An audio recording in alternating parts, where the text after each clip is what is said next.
ओम नमो भगवते वासुदेवाय। आप सभी का हमारे YouTube चैनल पर हार्दिक स्वागत है। पौष मास महात्म कथा अध्याय 7। ब्राह्मण नरोत्तम दास की आगे की कथा। श्री भगवान बोले, मुनिश्रेष्ठ, आओ मैं उसके पास चलता हूँ। यों कहकर भगवान जब चलने लगे तब ब्राह्मण ने पूछा, तुलाधार कहाँ रहता है? श्री भगवान ने कहा, जहाँ मनुष्यों की भीड़ एकत्रित है और नाना प्रकार के द्रव्यों की बिक्री हो रही है, उस बाजार में तुलाधार वैश्य इधर उधर क्रय विक्रय करता है। उसने कभी मन, वाणी या क्रिया द्वारा किसी का कुछ बिगाड़ नहीं किया, असत्य नहीं बोला और दुष्टता नहीं की। वह सब लोगों के हित में तत्पर रहता है, सब प्राणियों में समान भाव रखता तथा ढेले, पत्थर और सुवर्ण को समान समझता है। लोग जौ, नमक, तेल, घी, अनाज की ढेरियाँ तथा अन्यान्य संग्रहित वस्तुएं उसकी जबान पर ही लेते देते हैं। वह प्राणांत उपस्थित होने पर भी सत्य छोड़कर कभी झूठ नहीं बोलता। इसी से वह धर्म तुलाधार कहलाता है। श्री भगवान के यों कहने पर ब्राह्मण ने नाना प्रकार के रसों को बेचते हुए तुलाधार को देखा। वह बिक्री की वस्तुओं के संबंध में बातें कर रहा था। बहुत से पुरुष और स्त्रियां उसे चारों ओर से घेर कर खड़ी थीं। ब्राह्मण को उपस्थित देख तुलाधार ने मधुर वाणी में पूछा, ब्राह्मण, यहाँ कैसे पधारना हुआ? ब्राह्मण ने कहा, मुझे धर्म का उपदेश करो, मैं इसीलिए तुम्हारे पास आया हूँ। तुलाधार बोला, विप्रवर, जब तक लोग मेरे पास रहेंगे तब तक मैं निश्चिंत नहीं हो सकूँगा। पहर भर रात तक यही हालत रहेगी। अतः आप मेरा उपदेश मानकर धर्माकर के पास जाइए। बगुले की मृत्यु से होने वाला दोष और आकाश धोती सुखाने का रहस्य, ये सभी बातें आगे आपको मालूम हो जाएंगी। धर्माकर का नाम अद्रोहक है, वे बड़े सज्जन हैं, उनके पास जाइए। वहाँ उनके उपदेश से आपकी कामना सफल होगी। यूँ कहकर तुलाधार खरीद बिक्री में लग गया। विप्र रूपधारी भगवान ने पूछा, तात, अब मैं तुलाधार के कथनानुसार सज्जन अद्रोहक के पास जाऊंगा, परंतु मैं उनका घर नहीं जानता। श्री भगवान बोले, चलो मैं तुम्हारे साथ उनके घर चलूँगा। तदनंतर मार्ग में जाते हुए भगवान ब्राह्मण ने पूछा, तात, तुलाधार न तो देवताओं एवं ऋषियों का और न पितरों का ही तर्पण करता है, फिर देशांतर में संघटित हुए मेरे वृत्तांत को वह कैसे जानता है? इससे मुझे बड़ा विस्मय होता है। आप इसका सब कारण बताइए। श्री भगवान बोले, ब्राह्मण, उसने सत्य और समता से तीनों लोकों को जीत लिया है। इसी से उसके ऊपर पितर, देवता तथा मुनि भी संतुष्ट रहते हैं। धर्मात्मा तुलाधार उपर्युक्त गुणों के कारण ही भूत और भविष्य को सब बातें जानता है। सत्य से बढ़कर कोई धर्म और झूठ से बड़ा दूसरा कोई पाप नहीं है। जो पुरुष पाप से रहित और स्वभाव में स्थित है, जिसका चित्त शत्रु, मित्र और उदासीन के प्रति समान है, उसके सब पाप का नाश हो जाता है और वह भगवान श्री विष्णु के सायुज्य को प्राप्त होता है। श्री विष्णु उसकी देह के भीतर विराजमान रहते हैं। सत्य और सरलता आदि गुणों में उसकी समानता करने वाला इस संसार में दूसरा कोई नहीं होता। वह साक्षात धर्म का स्वरूप होता है और वही इस जगत को धारण करता है। ब्राह्मण ने कहा, विप्रवर, आपकी कृपा से मुझे तुलाधार के सर्वज्ञ होने का कारण ज्ञात हो गया। अब अद्रोहक का जो वृत्तांत हो वह मुझे बताइए। श्री भगवान बोले, विप्रवर, पूर्व काल की बात है। एक राजपुत्र की कुलवती स्त्री बड़ी सुंदरी और नई अवस्था की थी। वह कामदेव की पत्नी रति और इंद्र की पत्नी सची के समान मन को हरने वाली थी। राजकुमार उसे अपने प्राणों के समान प्यार करते थे। उस सुंदरी भार्या का नाम भी सुंदरी ही था। एक दिन राजकुमारी को राजकार्य के लिए ही अकस्मात बाहर जाने के लिए उद्यत होना पड़ा। उन्होंने मन ही मन सोचा, मैं प्राणों से भी बढ़कर प्यारी अपनी इस भार्या को किस स्थान पर रखूं, जिससे इसके सतीत्व की रक्षा निश्चित रूप से हो सके। इस बात पर खूब विचार करके राजकुमार सहसा अद्रोहक के घर पर आए और उनसे अपनी पत्नी की रक्षा का प्रस्ताव करने लगे। उनकी बात सुनकर अद्रोहक को बड़ा विस्मय हुआ। वे बोले, तात, न तो मैं आपका पिता हूँ, न भाई हूँ, न बांधव हूँ, न आपकी पत्नी के पिता माता के कुल का ही, तथा सुहृदों में से भी कोई नहीं हूँ। फिर मेरे घर में इसको रखने से आप किस प्रकार निश्चिंत हो सकेंगे?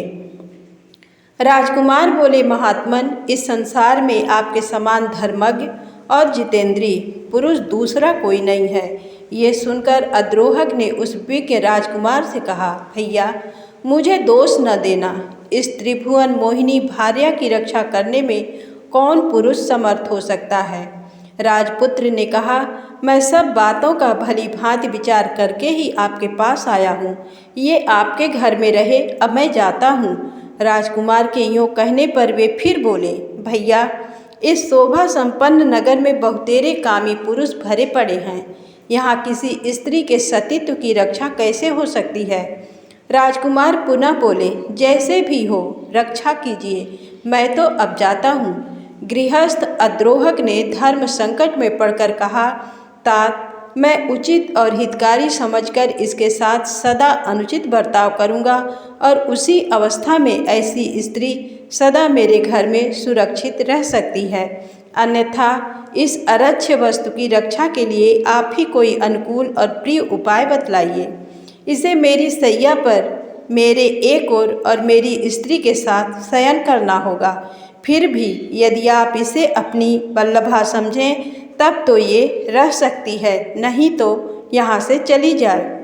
ये सुनकर राजकुमार ने एक क्षण तक कुछ विचार किया, फिर बोले, तात, मुझे आपकी बात स्वीकार है। आपको जो अनुकूल जान पड़े वही कीजिए। ऐसा कहकर राजकुमार अपनी पत्नी से बोले, सुंदरी, तुम इनके कथनानुसार सब कार्य करना, तुम पर कोई दोष नहीं आएगा, इसके लिए मेरी आज्ञा है।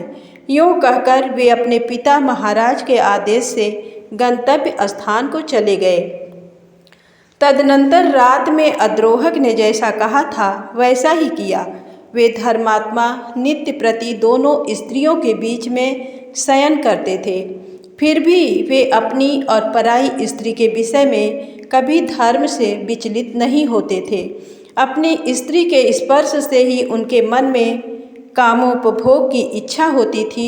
उधर राजकुमार की स्त्री के स्तन भी बार बार उनकी पीठ में लग जाते थे, किंतु उसका उनके प्रति वैसा ही भाव होता था जैसा बालक पुत्र का माता के स्तनों के प्रति होता है। वे प्रतिदिन उसके प्रति मातृभाव को ही दृढ़ रखते थे। क्रमशः उनके हृदय से स्त्री संभोग की इच्छा ही जाती रही। इस प्रकार 6 मास व्यतीत होने पर राजकुमारी के पति अद्रोहक के नगर में आए। उन्होंने लोगों से अद्रोहक तथा अपनी स्त्री के बर्ताव के संबंध में पूछा। लोगों ने भी अपनी अपनी रुचि के अनुसार उत्तर दिया। कोई राजकुमार के प्रबंध को उत्तम बताते थे, कुछ नौजवान उनकी बात सुनकर आश्चर्य में पड़ जाते थे और कुछ लोग इस प्रकार उत्तर देते थे, भाई, तुमने अपनी स्त्री उसे सौंप दी है और वह उसी के साथ शयन करता है। स्त्री और पुरुष में एकत्र संसर्ग होने पर दोनों के मन शांत कैसे रह सकते हैं? अद्रोहक ने अपने धर्माचरण के बल से लोगों की कुत्सित चर्चा सुन ली। तब उनके मन में लोक निंदा से मुक्त होने का शुभ संकल्प प्रकट हुआ। उन्होंने स्वयं लकड़ी एकत्रित करके एक बहुत बड़ी चिता बनाई और उसमें आग लगा दी। चिता प्रज्वलित हो उठी। इसी समय प्रतापी राजकुमार अद्रोहक के घर आ पहुँचे। वहाँ उन्होंने अद्रोहक तथा अपनी पत्नी को भी देखा। पत्नी का मुख प्रसन्नता से खिला हुआ था और अद्रोहक अत्यंत विषाद युक्त थे। उन दोनों की मानसिक स्थिति जानकर राजकुमार ने कहा, भाई, मैं आपका मित्र हूँ और बहुत दिनों के बाद यहाँ लौटा हूँ। आप मुझसे बातचीत क्यों नहीं करते? अद्रोहक ने कहा, मित्र, मैंने आपके हित के लिए जो दुष्कर कर्म किया है वह लोक निंदा के कारण व्यर्थ सा हो गया है। अतः अब मैं अग्नि में प्रवेश करूँगा। संपूर्ण देवता और मनुष्य मेरे इस कार्य को देखें। श्री भगवान कहते हैं, ऐसा कहकर महाभाग अद्रोहक अग्नि में प्रवेश कर गए, किंतु अग्नि उनके शरीर, वस्त्र और केश को जला नहीं सका। आकाश में खड़े समस्त देवता प्रसन्न होकर उन्हें साधुवाद देने लगे। सबने चारों ओर से उनके मस्तक पर फूलों की वर्षा की। जिन जिन लोगों ने राजकुमार की पत्नी और अद्रोहक के संबंध में कलंकपूर्ण बात कही थी, उनके मुंह पर नाना प्रकार के कोढ़ हो गए। देवताओं ने वहां उपस्थित हो अद्रोहक को आग से खींचकर बाहर निकाला और प्रसन्नतापूर्वक दिव्य पुष्पों से उनका पूजन किया। उनका चरित्र सुनकर मुनियों को भी बड़ा विस्मय हुआ। समस्त मुनिवरों तथा विभिन्न वर्णों के मनुष्यों ने उन महातेजस्वी महात्मा का पूजन किया और उन्होंने भी सबका विशेष आदर किया। उस समय देवताओं, असुरों और मनुष्यों ने मिलकर उनका नाम सज्जनाद्रोहक रखा। उनके चरणों की धूल से पवित्र हुई भूमि के ऊपर खेती की उपज अधिक होने लगी। देवताओं ने राजकुमार से कहा, तुम अपनी इस स्त्री को स्वीकार करो। इन अद्रोहक के समान कोई मनुष्य इस संसार में नहीं हुआ है। इस समय इस पृथ्वी पर दूसरा कोई ऐसा पुरुष नहीं है जिसे काम और लोभ ने परास्त न किया हो। देवता, असुर, मनुष्य, राक्षस, मृग, पक्षी और कीट आदि संपूर्ण प्राणियों के लिए ये काम दुर्जय है। काम, लोभ और क्रोध के कारण ही प्राणियों को सदा जन्म लेना पड़ता है। काम ही संसार बंधन में डालने वाला है। प्रायः कहीं भी काम रहित पुरुष का मिलना कठिन है। इन अद्रोहक ने सबको जीत लिया है, 14 भुवनों पर विजय प्राप्त की है। इनके हृदय में भगवान श्री वासुदेव बड़ी प्रसन्नता के साथ नित्य विराजमान रहते हैं। इनका स्पर्श और दर्शन करके मनुष्य सब पापों से मुक्त हो जाते हैं और निष्पाप होकर अक्षय स्वर्ग प्राप्त करते हैं। यूँ कहकर देवता विमानों पर बैठ आनंद पूर्वक स्वर्ग लोक को पधारे। मनुष्य भी संतुष्ट होकर अपने अपने स्थान को चल दिए तथा वे दोनों स्त्री पुरुष भी अपने राजमहल को चले गए। तब से अद्रोहक को दिव्य दृष्टि प्राप्त हो गई है। ये देवताओं को भी देखते हैं और तीनों लोकों की बातें अनायास ही जान लेते हैं। व्यास जी कहते हैं, तदनंतर अद्रोहक की गली में जाकर द्विज ने उनका दर्शन किया और बड़ी प्रसन्नता के साथ उनसे धर्ममय उपदेश तथा हित की बातें पूछी। सज्जन अद्रोहक ने कहा, धर्मज्ञ ब्राह्मण, आप पुरुषों में श्रेष्ठ वैष्णव के पास जाइए। उनका दर्शन करने से इस समय आपका मनोरथ सफल होगा। बगुले की मृत्यु तथा आकाश में वस्त्र के न सूखने आदि का कारण आपको विदित हो जाएगा। इसके सिवा आपके हृदय में और भी जो जो कामनाएं हैं उनकी भी पूर्ति हो जाएगी।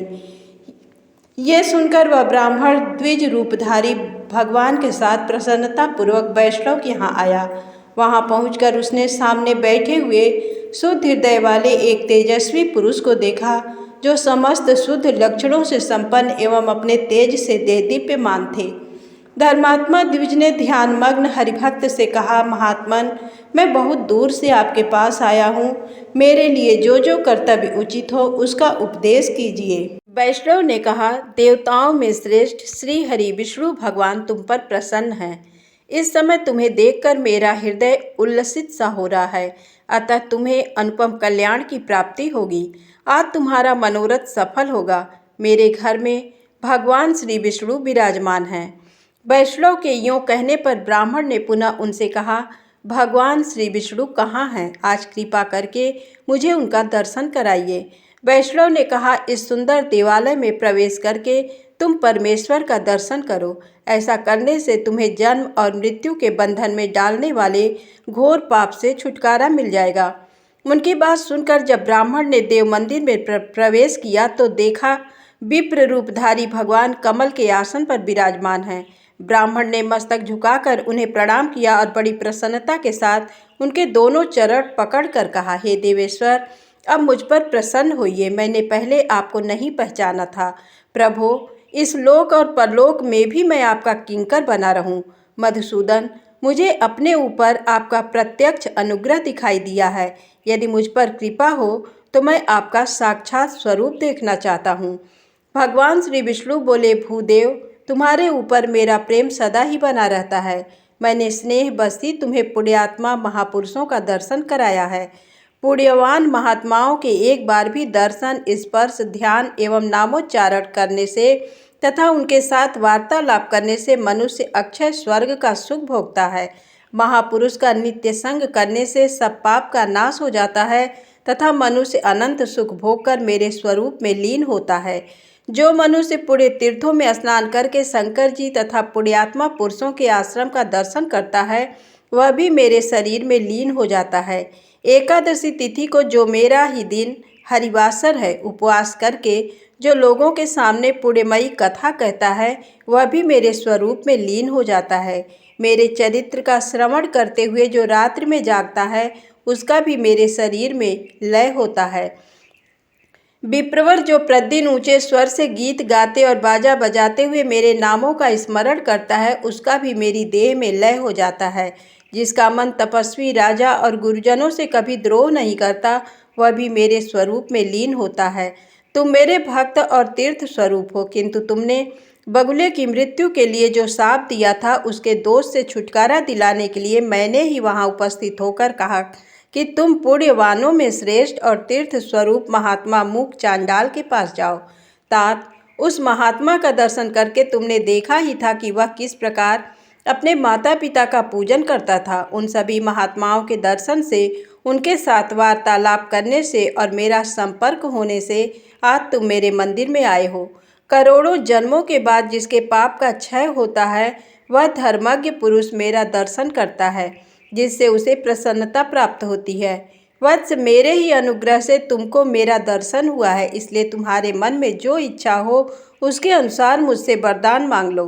ब्राह्मण बोला, नाथ, मेरा मन सर्वथा आपके ही ध्यान में स्थित रहे। संपूर्ण लोकों के स्वामी माधव, आपके सिवा कोई भी दूसरी वस्तु मुझे कभी प्रिय ना लगे। श्री भगवान ने कहा, निष्पाप ब्राह्मण, तुम्हारी बुद्धि में सदा ऐसा उत्तम विचार जागृत रहता है, इसलिए तुम मेरे धाम में आकर मेरे ही समान दिव्य भोगों का उपभोग करोगे। किंतु तुम्हारे माता पिता तुमसे आदर नहीं पा रहे हैं, अतः पहले माता पिता की पूजा करो, इसके बाद मेरे स्वरूप को प्राप्त हो सकोगे। उनके दुखपूर्ण उच्छ्वास और क्रोध से तुम्हारी तपस्या प्रतिदिन नष्ट हो रही है। जिस पुत्र के ऊपर सदा ही माता पिता का कोप रहता है, उसको नरक में पड़ने से मैं, ब्रह्मा तथा महादेव जी भी नहीं रोक सकते। इसलिए तुम माता पिता के पास जाओ और यत्न पूर्वक उनकी पूजा करो, फिर उन्हीं की कृपा से तुम मेरे पद को प्राप्त होगे। व्यास जी कहते हैं, जगत गुरु भगवान के ऐसा कहने पर द्विज श्रेष्ठ नरोत्तम ने फिर इस प्रकार कहा, नाथ, यदि आप मुझ पर प्रसन्न हैं तो मुझे अपने स्वरूप का दर्शन कराइए। तब संपूर्ण लोकों के एकमात्र कर्ता एवं ब्राह्मण हितैषी भगवान ने नरोत्तम के प्रेम से प्रसन्न होकर उस पुण्यकर्मा ब्राह्मण को शंख, चक्र, गदा और पद्म धारण की अपने पुरुषोत्तम रूप का दर्शन कराया। उनके तेज से संपूर्ण जगत व्याप्त हो रहा था। ब्राह्मण दंड की भांति धरती पर गिरकर भगवान को प्रणाम किया और कहा, जगदीश्वर, आज मेरा जन्म सफल हुआ, आज मेरे नेत्र कल्याणमय हो गए, इस समय मेरे दोनों हाथ प्रशस्त हो गए, आज मैं भी धन्य हो गया। मेरे पूर्वज सनातन ब्रह्मलोक को जा रहे हैं। जनार्दन, आज आपकी कृपा से मेरे बंधु बांधव आनंदित हो रहे हैं। इस समय मेरे सभी मनोरथ सिद्ध हो गए। किंतु नाथ, मूक, चांडाल आदि जारी महात्माओं की बात सोचकर मुझे बड़ा विस्मय हो रहा है। भला वे लोग देशांतर में होने वाले मेरे वृत्तांत को कैसे जानते हैं। मूक चांडाल के घर में आप अत्यंत सुंदर ब्राह्मण का रूप धारण किए विराजमान थे। इसी प्रकार पतिव्रता के घर में तुलाधार के यहाँ, मित्रा द्रोहक के भवन में तथा इन वैष्णव महात्मा के मंदिर में भी आपका दर्शन हुआ है। इन सब बातों का यथार्थ रहस्य क्या है, मुझ पर अनुग्रह करके बताइए। तब श्री भगवान ने कहा, विप्रवर, मूक चांडाल सदा अपने माता पिता में भक्ति रखता है। सुभा देवी पतिव्रता है, तुलाधार सत्यवादी है और सब लोगों के प्रति समान भाव रखता है। अद्रोहक ने लोभ और काम पर विजय पाई है तथा वैष्णव मेरा अनन्य भक्त है। इन्हीं सद्गुणों के कारण प्रसन्न होकर मैं इन सबके घर में सानंद निवास करता हूँ। मेरे साथ सरस्वती और लक्ष्मी भी इन लोगों के यहाँ मौजूद रहती हैं। मूक चांडाल त्रिभुवन में सबका कल्याण करने वाला है। चांडाल होने पर भी वह सदाचार में स्थित है, इसलिए देवता उसे ब्राह्मण मानते हैं। पुण्य कर्म द्वारा मूक चांडाल को समानता करने वाला इस संसार में दूसरा कोई नहीं है।